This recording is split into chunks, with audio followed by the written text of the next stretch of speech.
बात साहब अब शंकराचार्य वाला मुद्दा नहीं है कि जहां भारतीय जनता पार्टी दो फाड़ हो चुकी है। योगी आदित्यनाथ कालनेमी का है और डिप्टी सीएम केशव प्रसाद मौर्य शंकराचार्य को ससम्मान संगम स्नान की बारे में कहते नजर आए, अपील करते नजर आए। बल्कि अब इससे आगे की कहानी यह भी है कि जो प्रदेश अध्यक्ष बनाए गए थे पंकज चौधरी, उनकी बैठक से योगी गुट के नेता मंत्री छोड़ छोड़ कर जा रहे हैं। कोई फर्क नहीं पड़ता, जो सोचना है सोचिए। जी हां, भारी बगावत की खबर दिखाने जा रहा हूं। इसके साथ साथ दिखाऊंगा कि मौजूदा विधायक और मंत्रियों से ज्यादा इज्जत एक ऐसे व्यक्ति को मिलती है जो योगी जी का लाडला है। ना वो इस समय विधायक, भाषा शैली तो आप जानते ही होंगे। जी हां, मैं संगीत सोम की बात कर रहा हूं।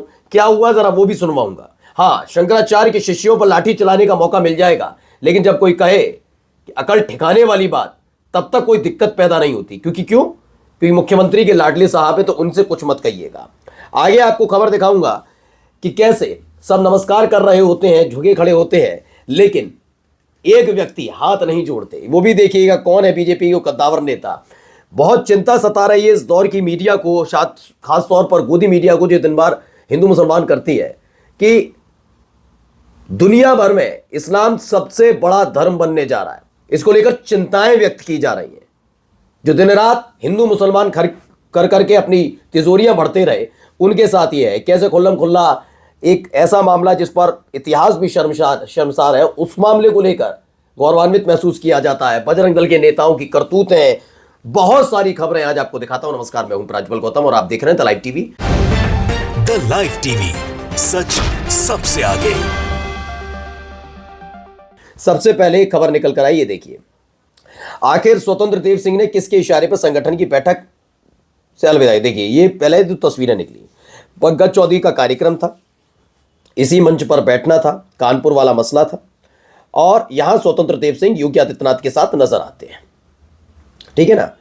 खबर क्या है? खबर इसमें बताई गई है कि आखिर स्वतंत्र देव सिंह ने किसके इशारे पर संगठन की बैठक छोड़ी। बड़ी बात यह भी है कि स्वतंत्र देव बुंदेलखंड के बांदा से ही बीजेपी के राष्ट्रीय परिषद के सदस्य भी हैं। बुंदेलखंड का जालौन उनकी कर्मभूमि है और यहां से वो विधान परिषद सदस्य भी रह चुके हैं। इस सब के बावजूद पंकज चौधरी की बुलाई कानपुर बुंदेलखंड संगठनात्मक बैठक छोड़कर योगी आदित्यनाथ के हेलीकॉप्टर पर सवार हो जाना कई बड़े सवाल खड़े कर रहा है। वो भी ये सब तब हुआ जबकि मंच पर उनके नाम की चेयर थी और मंच पर लगी चेयर में उनका नाम ससम्मान स्वतंत्र देव सिंह जी करके चिपका हुआ था। इसके बावजूद वे योगी आदित्यनाथ के साथ हेलीकॉप्टर पर मेरठ और देवबंद का भ्रमण करते नजर आए और पंकज चौधरी के कार्यक्रम में शामिल नहीं हुए। अब ये वाला कहानी तो अलग है, एक और देखिए, चलिए ये भी देखिए तमाशा क्या हो रहा है।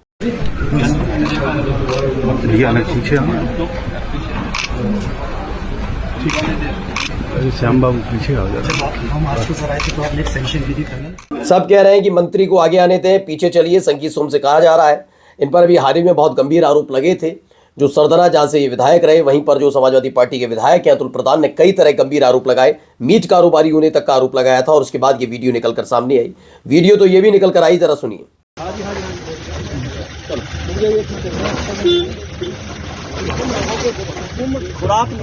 खुराक लिए बगैर मानोगे नहीं, ये कहते हैं। गाड़ी रोकने पर भाजपा के पूर्व विधायक संगीत सोम ने पुलिस अफसरों से कहा, तुम खुराक लिए बगैर मानोगे नहीं। ये सब खुल्लम खुल्ला होगा जैसे भाई सतुआ बाबा पूरे जलवे के साथ स्नान करने जाएंगे। कोई खतरा नहीं, कोई अव्यवस्था उत्पन्न नहीं होगी, बस शंकराचार्य नहीं जा सकते। अब ये समझ लीजिए कौन जो खास होगा वो कुछ भी कर सकता है। अब एक वीडियो ये भी निकल कर सामने आई, जरा सुनिए, देखिए क्या हो रहा है। यहाँ पर सब खड़े होते हैं, योगी आदित्यनाथ भी हैं। देखिए, नरेंद्र मोदी साहब आए तो हाथ जोड़ने की प्रक्रिया तो है ही है। मोहन यादव हैं, पुष्कर सिंह धामी हैं, नायब सिंह सैनी हैं, सब हैं, खुद केशव प्रसाद मौर्य हैं। लेकिन योगी आदित्यनाथ हाथ नहीं जोड़ते। इस पर अखिलेश यादव करते हैं, कहते हैं कि अरे लखनऊ से गए थे, प्रणाम नहीं कर सकते तो आदाब ही कर लेते, ये उन्होंने कहा। अब आते हैं इस खबर पर। अंजना ओम कश्यप धर्मांतरण पर, आबादी पर चिंता व्यक्त कर रही हैं। धर्मांतरण से आबादी कितनी बड़ी और घटी ये कहा जा रहा है। 2015 से 2020 की कहानी सुना रही हैं। इस्लाम धर्म 4,20,000 बढ़ा, हिंदू धर्म कोई बदलाव नहीं, यानी हिंदू धर्म में कोई धर्म परिवर्तन नहीं हुआ। मैं नहीं कह रहा, वो कह रहे हैं। ईसाई धर्म 81,80,000 कम हुए, ओके।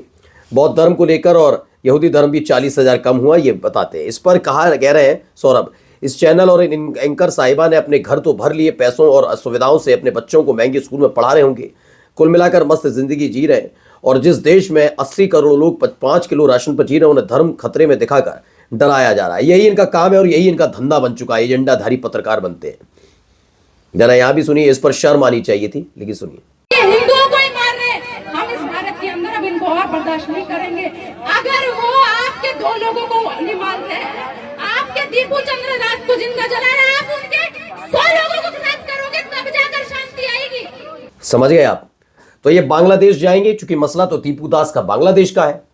हिम्मत है नहीं इनमें से, ये हिंदू शेरनी बनेंगी। चली जाए बांग्लादेश, घुस जाए ना, जहाँ वहां से घुसपैठिया आ सकते तो तुम भी घुसपैठिया बन जाओ, जाओ जाके दिखा दो।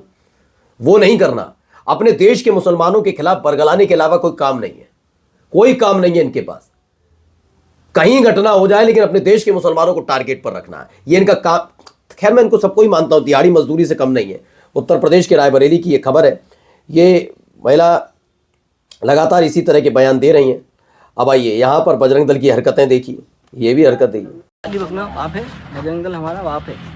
गाली बकना बाप है, बजरंग दल हमारा बाप है।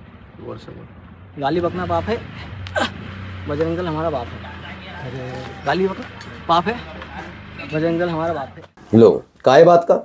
बस गुंडे हैं, मवाली हैं, कानून कार्रवाई नहीं कर सकता, पुलिस हड्डियां नहीं तोड़ सकती, इसीलिए हम खुल्लम खुल्ला ये तमाशा करवाते रहेंगे। यही वजह है ना। सोचिए, गाली बकना बाप है और ये बाप है। बजरंग दल के कार्यकर्ता इस युवक से कान पकड़कर उठक बैठक करवा रहे हैं, पीछे नारे लग रहे हैं, देश का बाप है बजरंग दल। सोचिए, ये सिर्फ इसलिए क्योंकि बजरंग दल की आलोचना कर दी थी। मैं पहले भी कह रहा हूं कि मेरा चैनल किसी भी तरीके की हिंसा, गाली गलौज, असंवैधानिक कृत्य और गैर कानूनी कामों में का समर्थन नहीं करता, चाहे वो किसी भी जात का हो, किसी भी धर्म का हो, किसी पद पर बैठा हो। ये बात स्पष्ट है। अगर इसने गाली गलौज की, इसके खिलाफ कार्रवाई होती है, इसको जेल भेजा जाता, ठीक रहता। लेकिन आपको अधिकार किसने दिया? तो आप क्या लफंडर कम है सारे के सारे? बजरंग दल के कितने दिखाऊं दिन रात गाली बकते हैं, बाद में माफी मांगते फिरते हैं, नाक रगड़नी पड़ती है। अब आइए, खबर बीजेपी और एआईएमआईएम को लेकर भी आई है। खबर यह है कि BJP and AIMIM have come together in Amravati's Achalpur municipal council as part of the alliance and AIMIM corporator has been given the post of chairman of the education and sports committee. ये तमाम चीज़ें कही जा रही हैं कि दोनों साथ नजर आ रहे हैं।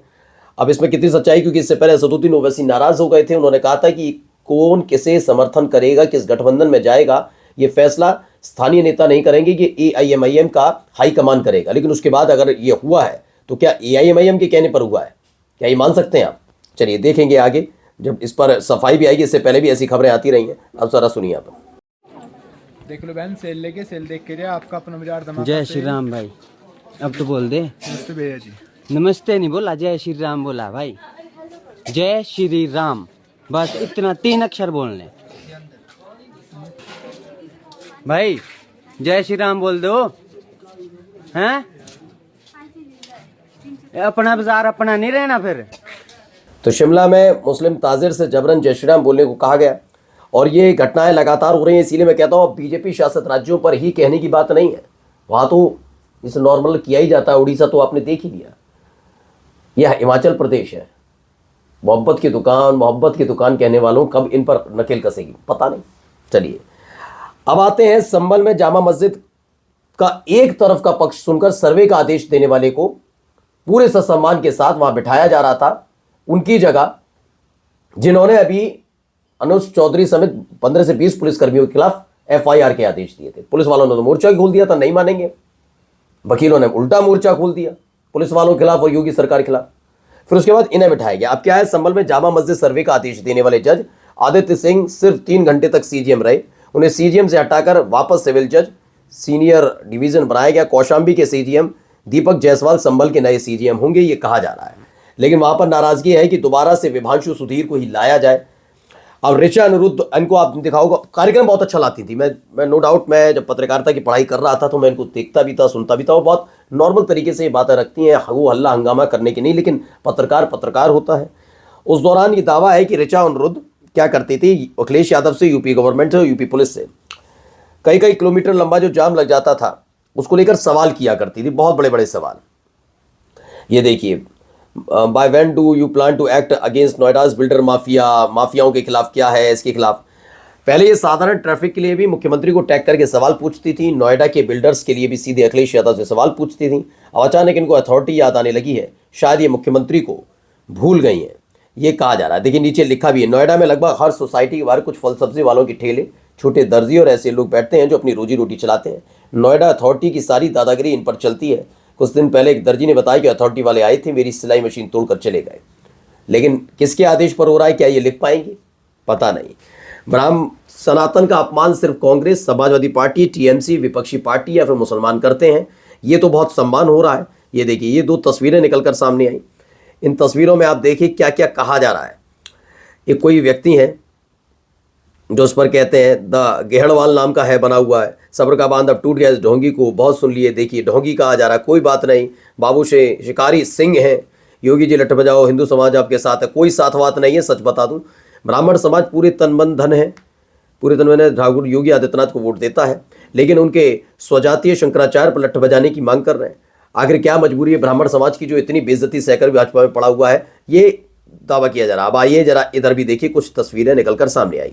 ये भाई साहब को पहचानते होंगे, देवेंद्र फडणवीस हैं, मुलाकात का दौर, अश्विनी वैष्णव से भी मिलेंगे। यहाँ Assam CM Hemanta declares war, पता नहीं क्या क्या तमाम चीज़ें, स्मृति ईरानी भी सब है। इनको लेकर एक दावा है। आईपीसी ने कहा बीजेपी के दर्जनों मंत्री मुख्यमंत्री स्विट्जरलैंड के स्विस बैंकों में अपना अपना खाता बही दुरुस्त करने जाते हैं। दावोस इकोनॉमी फोरम तो बहाना मात्र है, हर साल इन बीजेपी के वीआईपी लोगों की मौजूदगी रहती है। सनद रहे कि स्विस बैंकों में भारतीयों की जमा पूंजी बढ़ती जा रही है। सवाल नंबर 1 कि कितने विदेशी कंपनियों ने एमओयू साइन किया और कितना निवेश विगत वर्षों में आया, किसका जवाब नहीं है, कोई जवाब नहीं है। और अभी हाल ही में नोएडा में जो हुआ वो सबने देखा, एक इंजीनियर के साथ जो हुआ वाकई बहुत दर्दनाक था, उस पर कई सवाल उठे, कार्रवाई के नाम पर कुछ नहीं हुआ। डीएम तो पता नहीं, क्योंकि मुख्य चुनाव आयुक्त की बिटिया रानी है तो कोई कार्रवाई नहीं। एक और घटनाक्रम ऐसा ही निकल कर आया, देखिए। इतनी लेट आ गया, तुम यहाँ आवाज मार रहे हो, लेडीज की आवाज लग रही है, वहाँ भर्ती की होती है, गाड़ी चलता है यहाँ ढूंढने लगे तुम। तो ये है कि एक और सिस्टम प्रायोजित हादसा हुआ। दिल्ली मेरठ हाईवे पर स्कूटी सवार भाई बहन खुले नाले में गिरे, दोनों की हालत गंभीर बताई जा रही है। ये भी एक खबर। और जाते जाते जरा पत्रकारों की रीढ़ की हड्डी ऐसी होनी चाहिए, लेकिन है क्या ऐसी, सुनिए। But you have failed so far, Mr. President. You failed to bring peace to Ukraine. ऐसी पत्रकारिता होनी चाहिए। अगर इंडिया में हो जाए तो दूसरे दिन पत्रकार को ईटी के सवालों के जवाब देने पड़ेंगे। सवाल ये कि आप अब तक नाकाम रहे मिस्टर प्रेसिडेंट, आप यूक्रेन में शांति लाने में नाकाम रहे हैं। ये किसी और के मुंह पर नहीं, डोनाल्ड ट्रंप के मुंह पर उनके ही देश के पत्रकारों ने सवाल दागे। नमस्कार।